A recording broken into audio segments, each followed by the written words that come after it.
Astaghfirullahaladzim.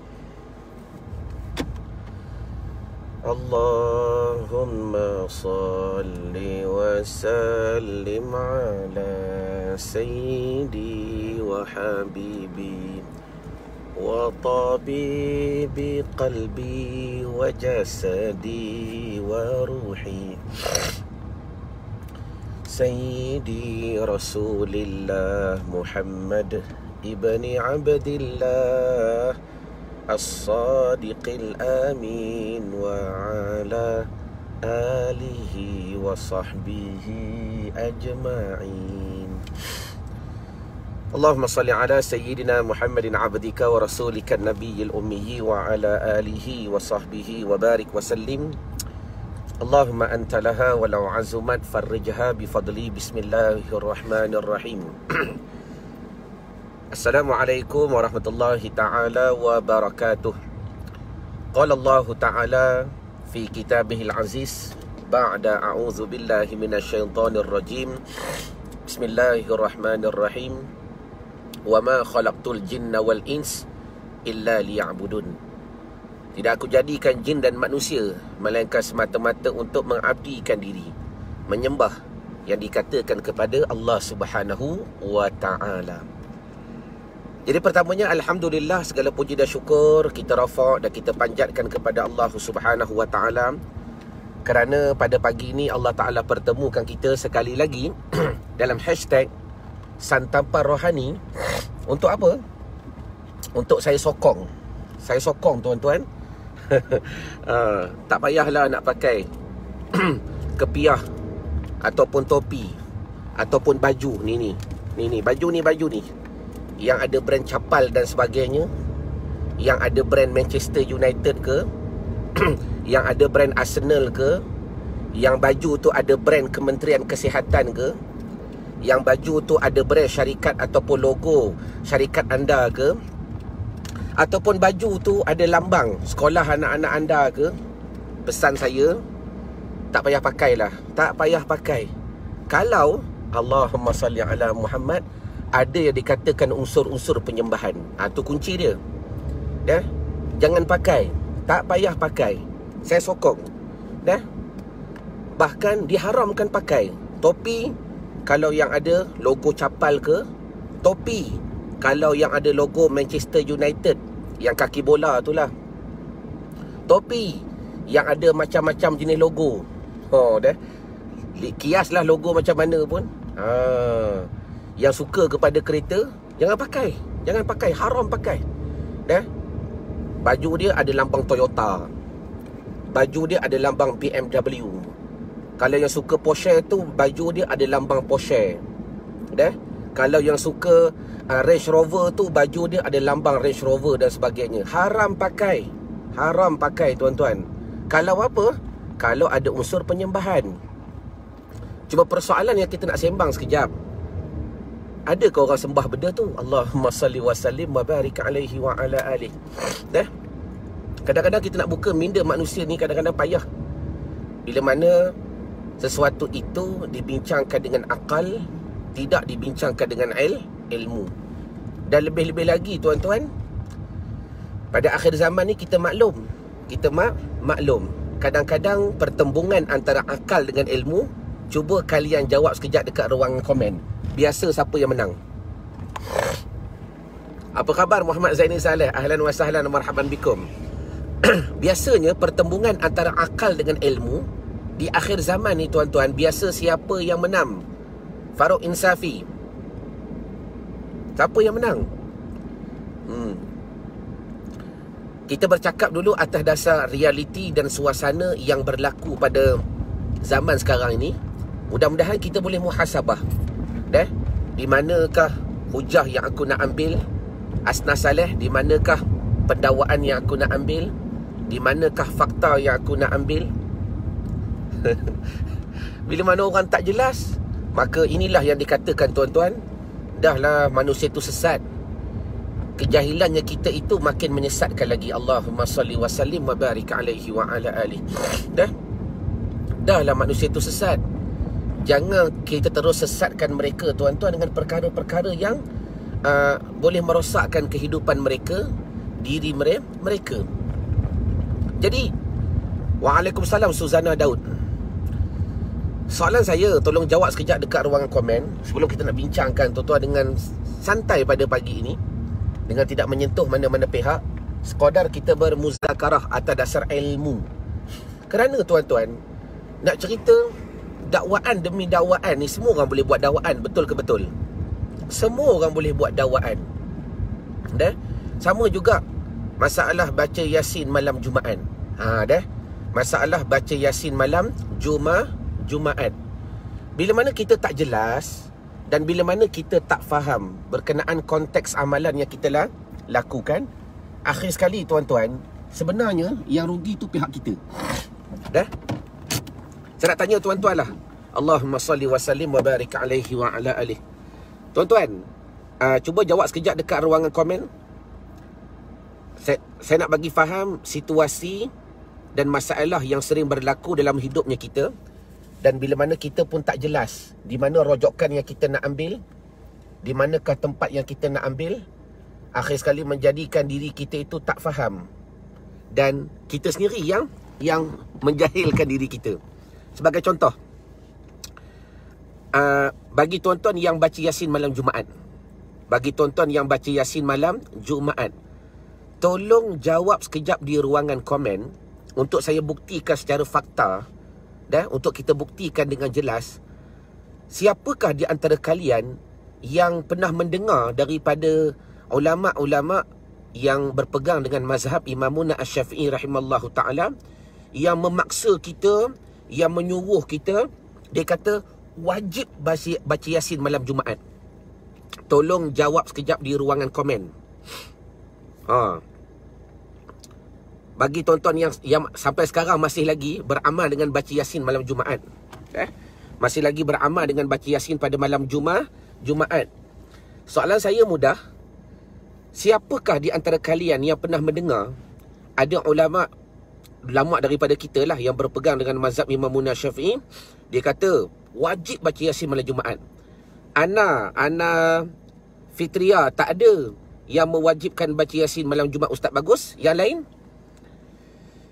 Kalau saya salah, tolong betulkan. Rohayah Hasan, dia kata tak ada, tak wajib pun.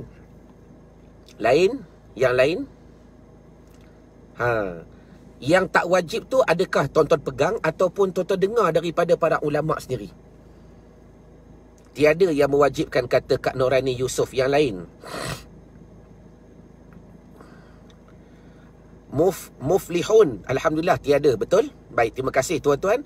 Jadi daripada 5 komen yang saya baca, tulisan daripada peserta, dan saya baik sangka ramai yang menaip, sebab semenjak seminggu 2 ni tuan-tuan, Facebook ni macam ada problem sikit.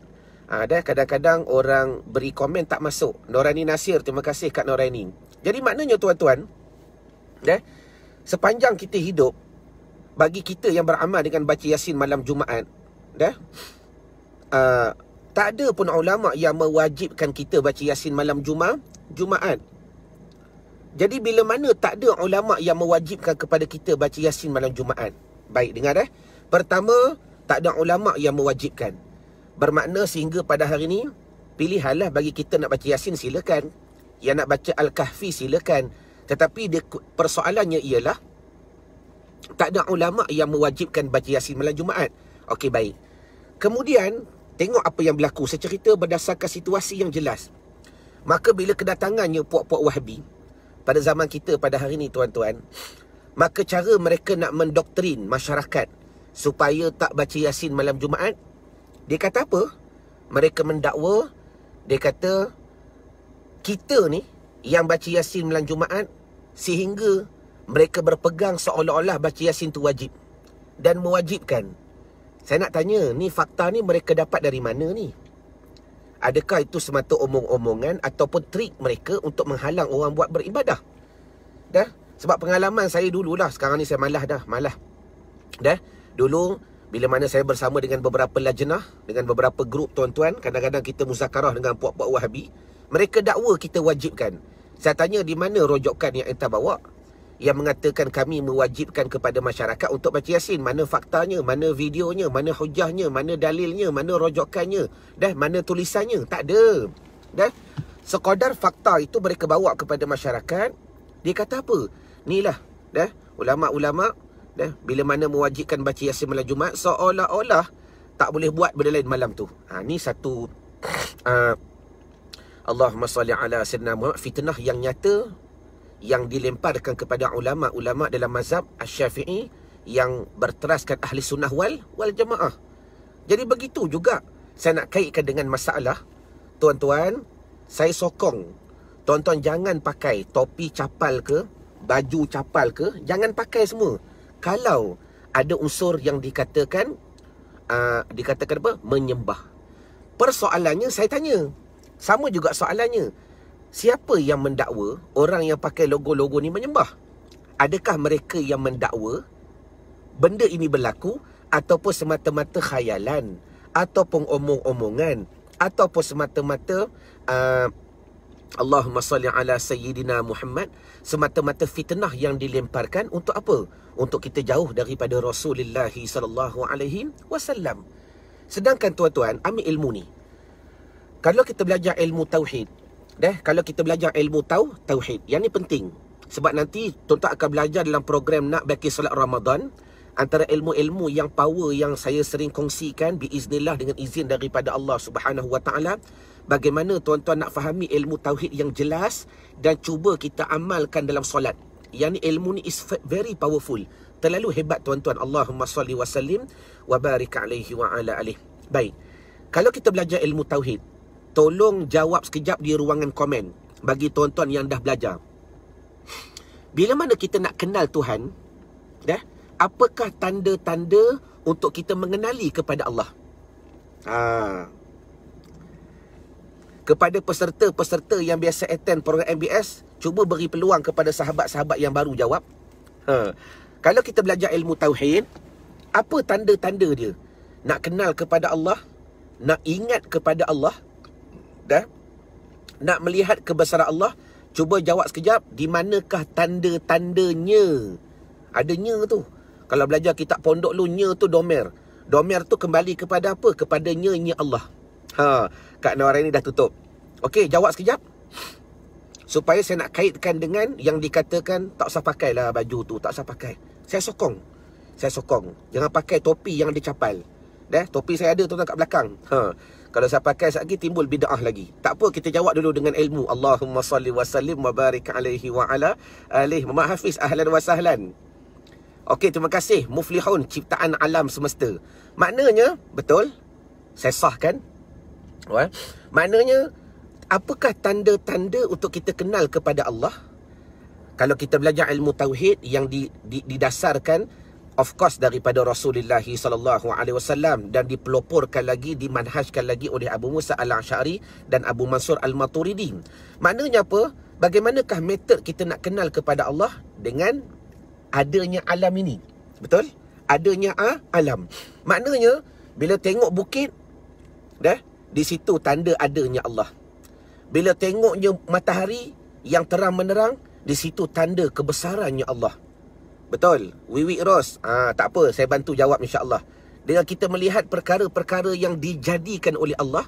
Terima kasih Nur Zaliah, betul. Tandanya adanya alam ini. Maknanya tuan-tuan, bila mana adanya alam ini, dengan kita melihat adanya alam, wujudnya alam, diciptakan alam sebagai tanda adanya Allah. Sebagai tanda adanya Allah. Baik. Maka bagaimanakah caranya? Tolong jawab pula soalan yang kedua. Terima kasih Mujahidah. Ahlan? Betul, Mujahidah, perindu syahid. Okey, nak tanya pula soalan yang kedua. Kalau tuan-tuan dah mula yakin dengan adanya alam ini sebagai tanda wujudnya Allah, dengan adanya saya ini sebagai tanda wujudnya Allah, dengan adanya makhluk ini sebagai tanda wujudnya Allah, dengan adanya perlakuan ini semua tanda kewujudannya Allah, tanda kebesarannya Allah, tanda hebatnya Allah, tanda besarnya Allah, tanda kuasanya Allah. Nak tanya pula soalan yang kedua. Tolong jawab di ruangan komen. Jawab dengan ilmu, tak perlu jawab dengan akal. Soalan yang kedua, kalau tuan-tuan dah mula yakin adanya alam ini tanda wujudnya Allah, maka bagaimanakah caranya tuan-tuan nak menambahkan keyakinan? Jawab. Yakin tu satu. Bila kita dah yakin, kita kena melalui pula satu proses supaya keyakinan tu bertambah. Keyakinan tu makin hebat. Maka bagaimanakah caranya untuk tuan-tuan menambahkan keyakinan agar aku yakin? Bila aku buat benda ni, aku buat je benda ni, dah akhir sekali iman makin bertambah, iman makin bertambah. Sehingga kita nampak betul-betul kebesaran dan kewujudannya Allah Subhanahu Wa Taala. Tolong jawab di ruangan komen berdasarkan ilmu. Jawab sekejap. Ella ahlan wa sahlan. Terima kasih belanja love. Yang lain? Adakah kalian jelas dengan soalan? Bagi saya bersungguh-sungguh dalam amal, baiki solat dan muhasabah renung diri. Okey, soalan tu betul. Jawapan tu betul. Tapi tak menepati lagi dengan yang pertama tadi. Bersyukur di atas nikmat Allah. Tak kena lagi. Jawapan tu betul, tahniah. Tapi tak secocok dengan jawapan yang pertama tadi. Hariza Said, ahlan wa sahlan. Saya yakin tuan-tuan dah faham soalan kan? Allahumma salli wa sallim. Macam susah pula soalan ustaz pagi ni. Okey, dia begini. Terima kasih Dayang Badariah. Dengar dah. Kan tadi saya tanya, kalau kita belajar tauhid, dah, apa tanda adanya Allah? Iaitu tanda-tandanya ialah adanya alam ini. Wujudnya alam ini, bumi dan sebagainya. Pening Lalat kata kena belajar, kena Allah, belajar tauhid. Itu betul dah. Jawapan tu betul, tapi tak menepati lagi sebagaimana yang saya nak. Saya ulang balik. Dengar dengan soalan dia. Kalau tuan-tuan rasa takut nak jawab, saya ulang balik soalan. Sementara saya menunggu jawapan yang tepat. Tuan-tuan dah beri jawapan yang betul. Tanda adanya Allah, wujudnya Allah, hebatnya Allah, iaitu dengan adanya alam ini. Bagus. Adanya kita ni, adanya makhluk ni. Baik. Kemudian yang tu dah jelas. Saya tanya pula soalan yang kedua. Bila tuan-tuan dah yakin kan, tanda wujudnya Allah dengan adanya alam ini. Tanda hebatnya Allah dengan adanya alam ini. Tanda kuasanya Allah dengan adanya alam ini. Saya tanya soalan yang kedua. Iman tu tak cukup, walhal iman tu perlu ditambahkan lagi. Bagaimana cara tuan-tuan nak tambahkan iman dengan memahami proses yang nombor 1 tadi? Jelas tak? Macam mana tuan-tuan nak menambahkan iman supaya iman tu makin naik? Kan kita dah belajar ilmu tauhid, iman kita ni boleh naik, boleh turun, boleh naik, boleh turun. Betul. Jadi kita tak nak turun tu ke bawah. Kadang-kadang biar naik, turun balik. Naik, macam graf lah. Ya, orang belajar duk forex buat saham tu. Naik, turun balik. Dia naik ke atas. Soalannya, Muhammad Izzuan kata buat kajian. Betul jawapan tu, tapi tak menepati lagi. Macam mana tuan-tuan nak tambahkan keimanan dengan praktikal yang pertama tadi? Macam mana nak bagi beriman tu makin bertambah? Kalau kita buat ni, dia makin bertambah. Buat ni, makin bertambah. Buat ni, makin bertambah. Kalau tuan-tuan tak tahu, jawab tak tahu. InsyaAllah saya bantu jawaban.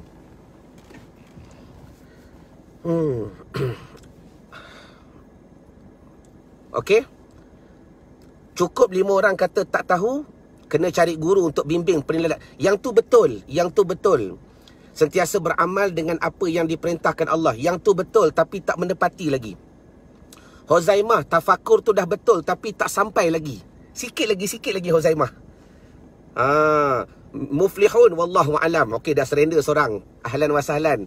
Dan afwan, saya bukan nak perendahkan tuan-tuan, tidak. Sekadar kita nak bertafakur pada hari ini. Muflihun kata nak tahu. Surrender ustaz, saya tak tahu Izwan. Jawapan yang kalian beri tu dah betul, tapi tak tepat lagi. Ada siang, ada malam, ada baharu dan tidak kekal. Itu sifat bagi Allah. Jaga dengan baik. Okey, 3 orang dah tak tahu. Lagi, saya nak lagi 2 orang. 5 orang cukup kata tak tahu, saya bagi jawapan yang paling tepat. Dan jawapan ni insya-Allah tuan-tuan akan menempatkan lagi. Dahlah jawapan tu tepat, tuan-tuan akan kata betul, tepat jawapan ni. Baru 3 orang. Yang lain senyap ke? Waalaikumsalam Muhammad Muizzuddin. Liza Abdul Razak dia kata nak tahu. Dengan mafhumnya tak tahulah tu. Dalami, fahami sifat 20. Kak Noren Nasir tak tepat lagi jawapan tu. Sentiasa belajar tauhid, tak tepat lagi jawapan tu walaupun betul. Okey, cukup 5 orang. Wiwi Ros kata nak tahu. Baik. Jawapannya begini. Biar saya ulang balik. Waalaikumsalam Azizah Omar, ahlan wa sahlan. Jawapannya begini tuan-tuan. Tulis di ruangan komen. Dengan sentiasa memandang ciptaan Allah. Itu teknikalnya. Kalaulah dengan tanda-tanda nak kenal kepada Allah, wujudnya alam ini, maka bagaimanakah caranya untuk menambahkan keimanan? Iaitu sentiasa melihat, memandang. Sentiasa melihat, terus-menerus melihat, memandang apa yang dijadikan oleh Allah. Mana buktinya? Oh, ayat ni saya rasa daripada mula-mula saya mengajar dulu sampai sekarang saya duk ulang ayat ni. Sebab ayat ni ayat yang jelas. Bukti yang nyata. Dah? Bukti yang nyata. Dalam surah Al-Mulk, tulis. Dalam surah Al-Mulk. Saya nak buktikan dengan memandang, tengok je benda tu sentiasa iman boleh bertambah.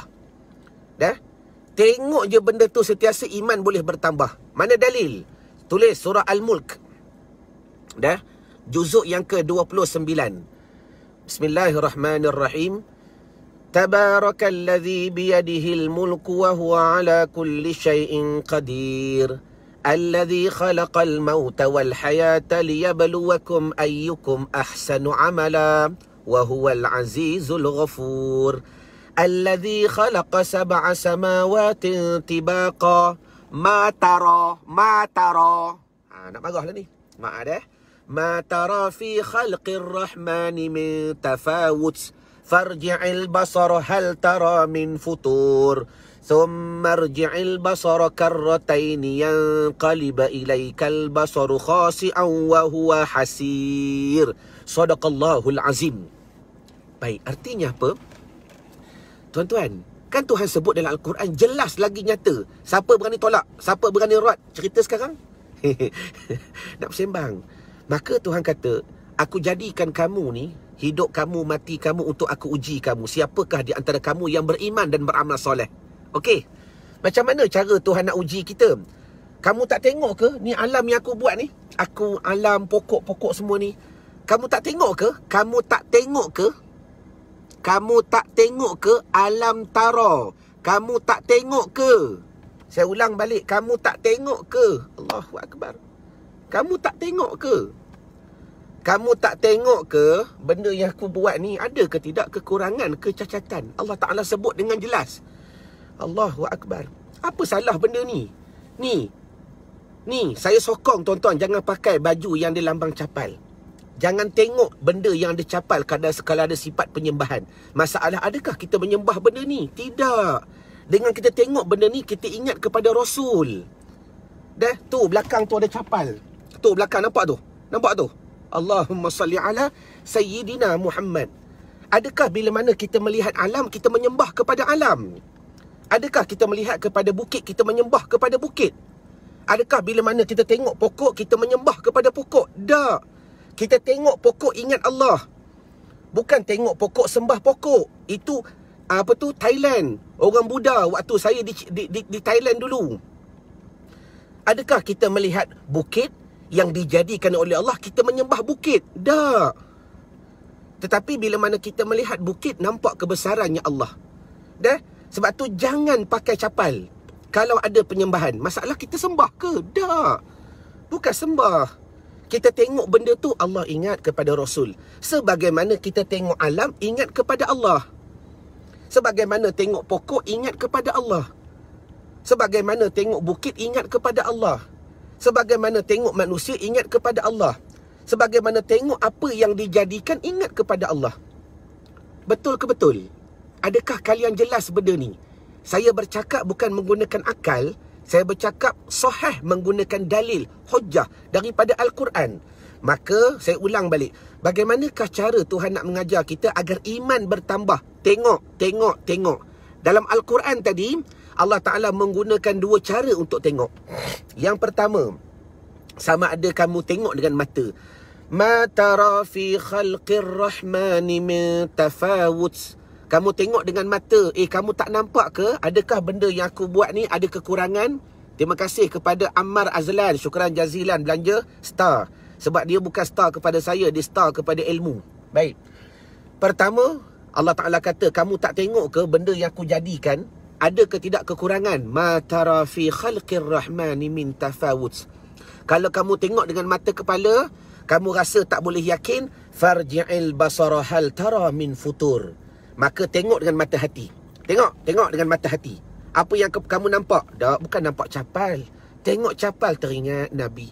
Tengok capal, teringat pengorbanan Nabi. Tengok capal, teringat apa tu dikatakan susahnya Nabi. Maknanya saya nak buktikan dengan satu kaedah yang very simple. Simple je. Tengok benda tu, ingat kepada sesuatu. Tengok kepada tu, ingat kepada sesuatu. Maka terlalu sahih. Tak sah tengok capal tu. Siapa yang tengok capal, tuan-tuan? Siapa yang tengok capal teringat David Beckham? Jawab sekejap. Ada ke? Jawab. Siapa yang hari ni tengok capal ingat Amerika? Ada ke? Siapa yang hari ni tengok capal ingat KLCC? Jawab. Siapa yang hari ni tengok capal, tuan-tuan, ingat kereta? Dia tengok je capal, ingat Lamborghini. Aku ni dari dulu mengidam Lamborghini lah. Macam mana cara engkau nak kuatkan kau punya keinginan? Aku tengok capal hari. Aku tengok capal, ingat Lamborghini. Ada? Tak ada. Yang suka BMW, ada tengok capal ingat BMW? Dah. Biasanya bila tengok capal ingat Rasulullah SAW. Dah? Jadi tak payah pakailah capal kalau ada penyembahan. Masalah kita menyembah ke? Sama juga, jangan memandang alam kalau di situ ada penyembahan. Sebab Allah Ta'ala suruh melihat alam untuk menambahkan keyakinan. Saya ulang balik. Jangan kamu pandang alam kalau ada penyembahan. Kalau ada penyembahan, adakah kita nak menyembah alam? Pasti tidak. Habis tu kenapa nak tengok alam? Sebab dengan melihatnya alam menambahkan keimanan kamu, menambahkan keimanan. Ada setengah orang tengok dengan mata kepala, iman tak bertambah. Farji'il basara hal tara min futur. Kamu tengok pula dengan mata hati. Siapa yang tengok capal tengok artis kat Malaysia? Ada tak? Pandai Izzuan buat ayat. Ingat artis dekat Malaysia. Siapa Ada, saya ingat Izzuan ada. Tengok je capal, saya ingat siapa tu? Ustaz Don. Ada. Ulama. Tengok je capal, ingat Ustaz Don. Sebab dia semua pakai topi capal tu. Jadi tuan-tuan, saya dah buktikan dengan dalil, saya dah buktikan dengan hujah, saya dah buktikan dengan nas, saya dah buktikan dengan akal yang begitu simple dan begitu mudah. Dan saya sokong 100%. Dan tuan-tuan tak usah pakailah topi capal, baju capal dan sebagainya. Tu, belakang tu pada capal tu. Nampak tu? Nampak tak kat kereta saya ada capal? Sebesar-besarnya tuan-tuan, daripada mula-mula beli kereta saya letak capal. Dan adakah niat penyembahan? Bila saya menyembah kereta ni, Allahumma salli ala sayyidina Muhammad, adakah itu dakwaan ataupun tipu daya mereka untuk menjauhkan kita daripada Rasulullah SAW? Dan adakah itu fitnah untuk menjauhkan kita daripada baginda Nabi SAW? Adakah itu kepuraan mereka yang nak melupakan kita kepada Rasulullah SAW? Adakah ini agenda tuan-tuan yang nak hidup kita ni lebih ingat kepada artis, tak ingat kepada Nabi? Adakah ini agenda mereka tuan-tuan nak menjauhkan kita daripada kecintaan kepada Rasulullah SAW? Jadi teruskan memandang apa perkara yang anda pandang untuk ingat kepada sesuatu. Teruskan memandang. Sebab itulah praktikal dan kaedah yang diajar sendiri oleh Allah Subhanahu Wa Taala dalam surah Al-Mulk, untuk tuan-tuan mentambahkan keyakinan. Jadi kalau tuan-tuan tengok capal, maka bertambah ni yang dikatakan keyakinan. Tengok, saya suruh tengok, saya ada dalil, saya ada hujah. Kalau tengok je capal menambahkan kecintaan, tengok. Kalau tengok je capal menambahkan kecintaan, saya kata tengok. Sebab itu dipanggil benda yang wajib untuk menyampai kepada kewajiban sesuatu. Wajib tu apa? Cinta. Caranya apa? Tengok. Tapi saya sokong, kalau dengan tengok capal ada unsur penyembahan, tak payah tengok. Kalau tengok capal ada unsur penyembahan, jangan pandang. Masalahnya ada ke? Adakah ni fitnah semata-mata? Jelas? Jadi mudah-mudahan dengan apa kita bincangkan pada hari ini, tuan-tuan semakin jelas. Dan teruskan kehidupan. Ambillah ilmu daripada orang-orang yang soleh dan warak, yang tak dapat tidak dengan ilmu mereka membawa kepada keberkatan dan kebaikan. Jelas? Jadi saya nak jemput tuan-tuan, kalau tuan-tuan nak belajar lagi praktikal tauhid, ni baru sikit ni. Baru sikit. Kalau tuan-tuan nak belajar lagi praktikal tauhid, kita ada program Ramadan ni, NBS Ramadan, dengan satu tema yang begitu hebat. Turunnya malaikat dengan kehendaknya Allah, sujudnya aku dengan rahmatnya Allah. Allah, tuan-tuan, tajuk tu pun tuan-tuan nak fikir tak sampai dah. Turunnya malaikat dengan kehendaknya Allah. Tanazzalul malaikatu warruhu fiha biizni rabbihim min kulli dan sujudnya aku dengan kehendaknya Allah. Kalau tuan-tuan nak faham benda ni betul-betul, saya jemput untuk bersama-sama dalam program NBS Ramadan. Kalau tuan-tuan rasa, Ustaz, ada yang free dulu tak? Ada yang free tak? Sebab NBS ni berbayar, sebab ilmu ni ada value. Tuan-tuan, kalau tuan-tuan rasa tak nak masuk yang program berbayar, saya nak jemput untuk program yang percuma. Kita pun ada event yang percuma. Tuan-tuan boleh type EZY.la NBS free trial. NBS free trial, sambung dekat NBS FREE-TRIAL, NBS free trial, semua tu dekat tuan-tuan. Dan insya-Allah belajar secara percuma dulu. Supaya dari situ pun banyak ilmu yang best tuan-tuan akan dapat. Jelas ke jelas? Jadi ma'assalamah wa liqa, sehingga kita bertemu lagi pada siri-siri yang akan datang. Saya sokong jangan pakai capal Manchester United ke, Arsenal ke, baju Kementerian Kesihatan ke, segala lambang, segala logo kalau ada sifat penyembahan. Kalau ada sifat, kalau tak ada, ayo bersama-sama kita lihat ia dan kita pandang Rasulullah sallallahu alaihi wasallam. Ma'assalamah wa liqa. Assalamualaikum warahmatullahi taala wabarakatuh. Selamat beristirahat. Hari ni hamba ada urusan di pondok, nak kemas pondok. Hari nak kemas pondok. Boleh tak kuliah kembali di Masjid Bandar Baru insya-Allah, Junaidi ya Syekhi. Kalau ada masa insya-Allah hamba akan hadir biiznillah. Ma'assalamah wa liqa. Assalamualaikum warahmatullahi taala wabarakatuh. Wallahu a'lam.